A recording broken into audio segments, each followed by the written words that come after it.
And staying with Google, Axios is reporting that the Harris campaign has been editing news headlines and descriptions in Google search in ads that make it appear that publications like The Guardian, CBS News, AP, many others are supporting the Democratic presidential candidate in her bid to take the White House. So if you look at the image on your screen, you'll see a note above various headlines that reads, "Paid for by Harris for president."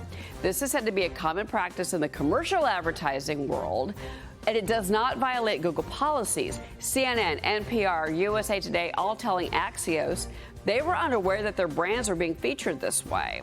In a statement, The Guardian writing to Axios, while we understand why an organization might wish to align itself with The Guardian's trusted brand, we need to ensure it is being used appropriately. And with our permission, we'll be reaching out to Google for more information about this practice. Google's Transparency Center says the Trump campaign is not running these types of ads, though other campaigns have done it before. But by the way, so Facebook stopped this practice back in 2017. They were worried about misinformation.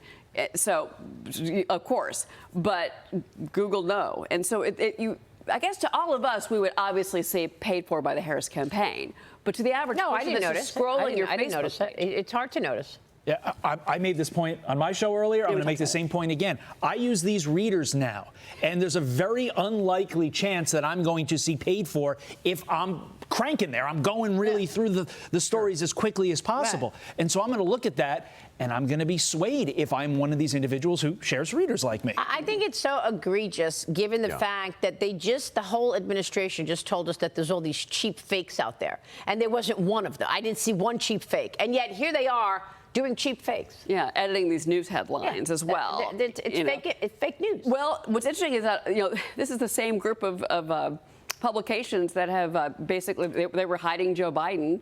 They knew that he had cognitive issues. They were, not publishing that until we saw it on the debate stage, right? Yeah. Same crowd. But at least they are going to reach out to Google, and we haven't gotten a response, I just want to say, from Google. And with this whole conversation about breakup, that's what President Trump told me last week when I interviewed him. He was talking about the fact that something's going to happen with Google. I mean, we keep seeing this idea of making them smaller, forcing them to sell things. We'll see if that actually materializes. I don't know. I mean, that's a pretty big, that would be a big market story. Right, that would be, I'm kind of backing up right now thinking about that. So what is the DOJ saying then? So I'm long Google. And so from my perspective, I say, what would that mean? I mean, what do you break it into? Do you separate YouTube from the search? Yeah.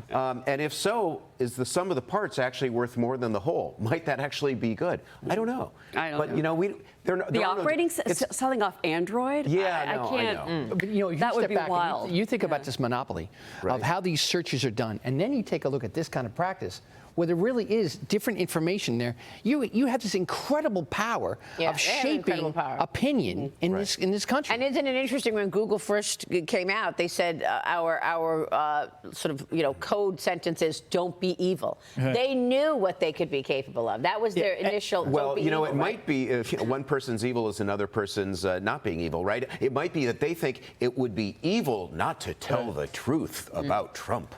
Right? Yeah. I love the fact they might think they're doing the good Lord's work by actually tilting the news a different way. I love the fact it doesn't violate Google's policies because Google makes money off of this. There's that. All right, Cheryl, thank you so much.